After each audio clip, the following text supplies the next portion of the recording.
Hi there and welcome to the Gearsnet pre-match content. I'm joined by Alex Anderson here. We're having a wee sad looking pint in Sloan's. On our way to Ibrox. A chilly night here tonight's probably the best way to describe it. A bit gusty, a bit cold. Winter's not quite left us yet. We were going to try and get a preview show out last night, but I failed yet again, so apologies for that. So Ek has kindly agreed to join me here just to have a quick sort of 10-15 minute chat about the game tonight.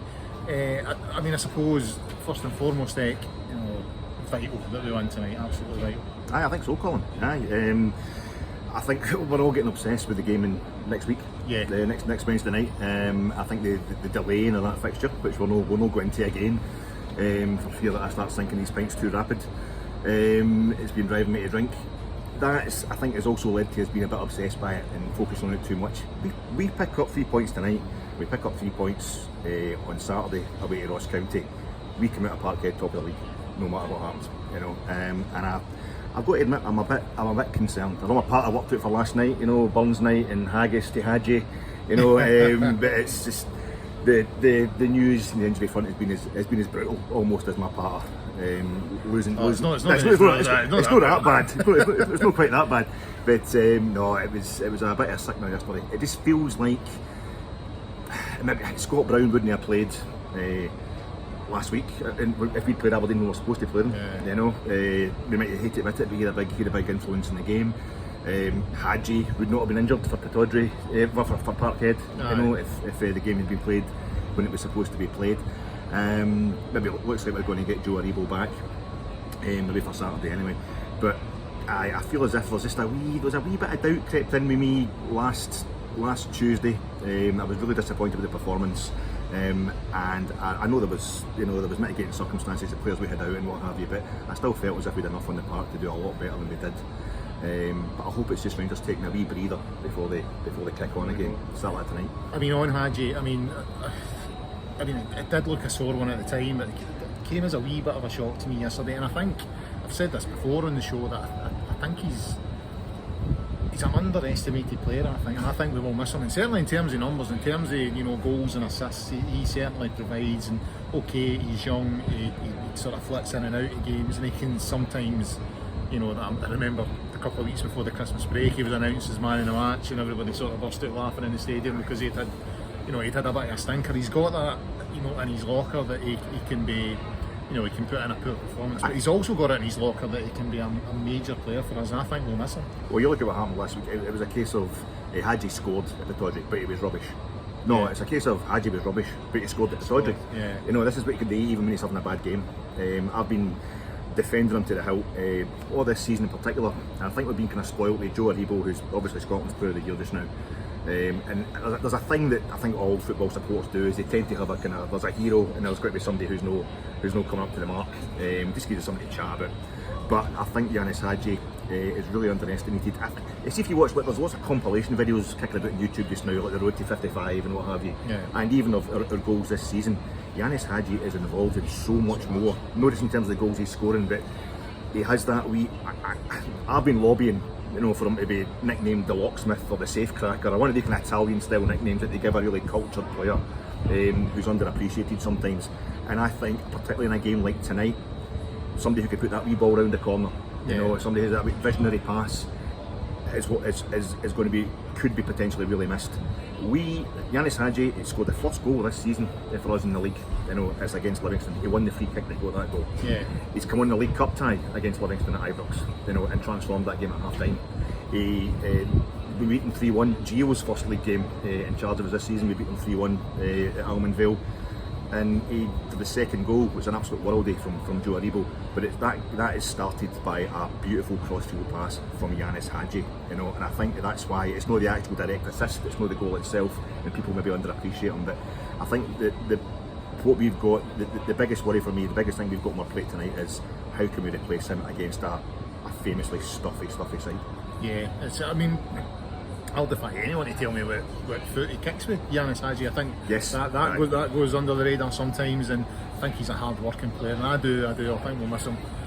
I mean, on to tonight and on to the sort of the more positive stuff that came out of the press conference yesterday. You know, Scott Arfield returns, talk of Ryan Jack being back in the squad. Now, I'm not going to get overly excited about Ryan Jack because we've been here before with him, but Scott Arfield is certainly more robust. You know, he's not someone who's out with you know, with injuries a lot of the time. So you would imagine now that's you know, touch wood, that would be him featuring in the run-in and probably featuring tonight. We would hope so. I mean, and you're looking at, because we're trying to thinking how can we replace the creativity of Hadji.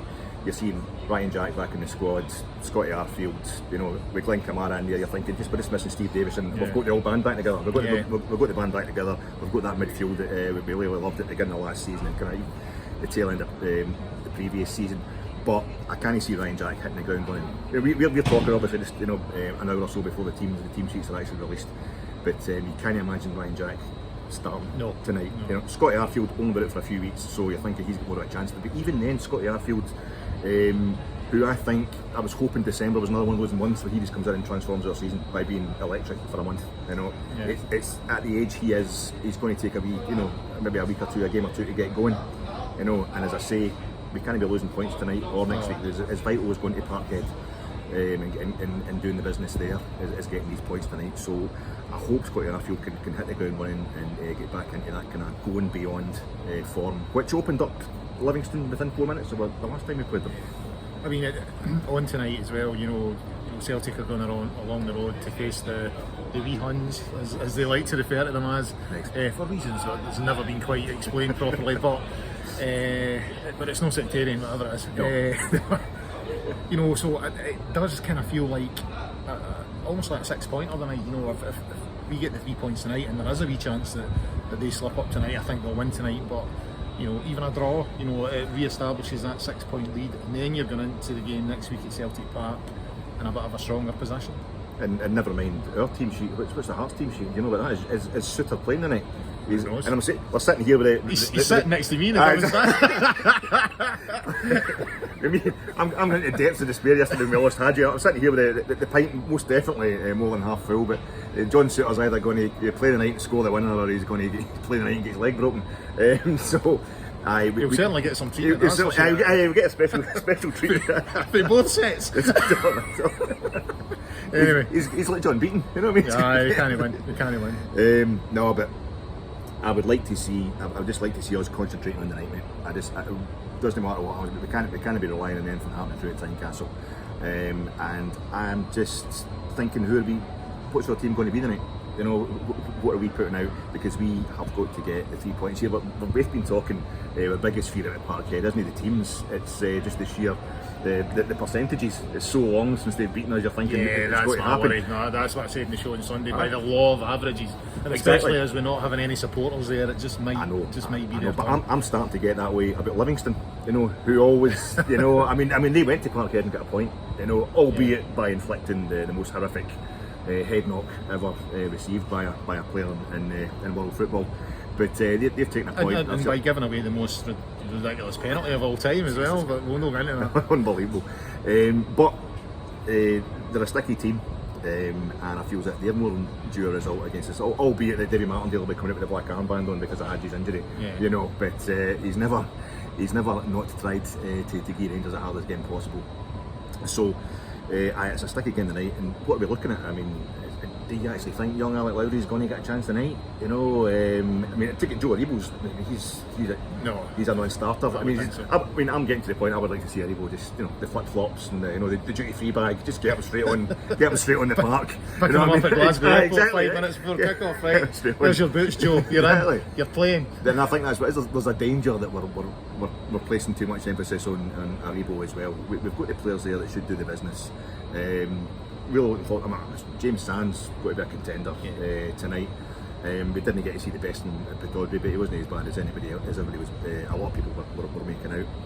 I think Scott Wright's going to have to get another chance. You know, we've no Ryan Kent obviously suspended for another. I mean, again, we'll not get into that. You can't appeal these yellows, but and we're missing Big Alfie's got Peru and Argentina in his plate rather than Livy and Ross County. So we've got a few selection headaches tonight. It's going to be interesting, but we just need to get the 3 points, and I don't really care how we do it. Yeah, I mean, and you're right about Livingston. I mean, I was having a wee look at the form table there, and I think they're sitting 6th. They've won 3 out of the last 6. I mean, I have to be honest with you, at the start of the season, I sent a wee message to David Wren, sort of saying, you know how last season it was all about, in terms of the managers that had done something unexpected, it was all about Callum Davidson and Martindale. You know, those two had really excelled in terms of the resources that they had and how their teams performed. And I sent David Wren a message at the start of the year saying, I think it's all going to go tits up for Martindale this season, but it's went the other way about. It's Callum Davidson. You know what I mean? I'm totally back to the wrong horse. And you have to give him credit because they didn't start very well, but they've came back, and there is something likeable about him. But obviously, I want his team stuff tonight. Exactly, and they always find a way to do it. Obviously, they beat Celtic at home as well. Celtic have got a terrible record, even when they were winning the leagues. Celtic, it was an even harder place for them than it is for us, Almondvale. And although they're at Ibrox tonight, I mean, they just get that, even just that ball over the top. It's Devlin sends these balls over the top to was his name Bruce Anderson, you know, who's in fire just now. He scored a couple against Dundee when we were struggling at Pittodrie. Scored against his Almondale. Scored against Almondale, the Tony Macaroni, the spaghetti, the right, West Lothian Courier, Meadowbank Stadium, whatever it is. But he's on fire. You've got to watch them. They don't just sit in. They're always looking for a chance over the top. As you say, they're a point closer, I think, to the middle of the table than they are to the relegation zone. Ross County as well, who are playing on Saturday, they're in with Livy in that wee zone where they've kind of cut St Johnstone and Dundee adrift. So I'm hoping that's making them just relaxed enough, you know, secure enough, not to be focused, and they have good enough results. They beat Ross County in the Cup on Saturday. Livy, and I think they've won at Tannadice this season. It's a whole lot better than we did at Tannadice, and I think they beat Hibs at home as well in December. So they're packing a punch, but again, it's something I always say. I quite like it when teams who we are expected to beat are on a run of form against the teams they're supposed to be beating. And when they come to Rangers, it's just a step too far because they'll be putting their energy in the right place. You know, for instance, Aberdeen getting a point off us, but then getting beat at St Mirren last night. I know. Typical Aberdeen, that, isn't it? You know what I mean? And no supporters accept that shite, by the way. They accept it. So, you know, sort of finishing up a nervy night then, you think? I mean, I don't think it's going to be a 4 or 5 nothing here tonight. Maybe 2-0, 2-1. I'll take anything. I'm just working on the assumption that the more miserable and pessimistic I get about it, the better Rangers will play. It usually goes the opposite way. But I'm a bit. I thought after the break we would have started a lot more quickly than we did against Aberdeen, albeit with the injuries we've had. So I'm looking to see that the bounce, the start we had under Gio, which resulted in an amazing December, is going to take off again tonight. But at the end of the day, it's just get us the 3 points. I mean, I think it'll be a typical Gio, pragmatic, keep the 0. 1-2-0, something like that. But looking at him when it's Lundstrom playing, you know, you're going to get Sands in there beside, Kamara. Are we doing that thing again where Kamara basically ends up sitting on his own, you know, which I think actually seems to work better for us. You know, which is something Gio's been trying. Well, Balogun, is he fit again? Come off an injury on Friday night, so I don't know. Are we doing something? Is he going to be back in at centre half? Maybe a wee kind of. You're always waiting for a wee kind of curveball for Gio, and maybe he's going to shove Balogun into midfield for a bit of kind of, you know, plodding things up or whatever. But I'm really interested to see what the team is going to be. But the main thing is just get the points on the board. We'll have a preview show of the Ross County game on Friday night. I'll get something out for that. I've been a bit harassed recently. Do you know I've got a new dog? Yeah, I've heard you've got a new dog. Anyway. You know So I've been a bit occupied, mate. Keep me occupied.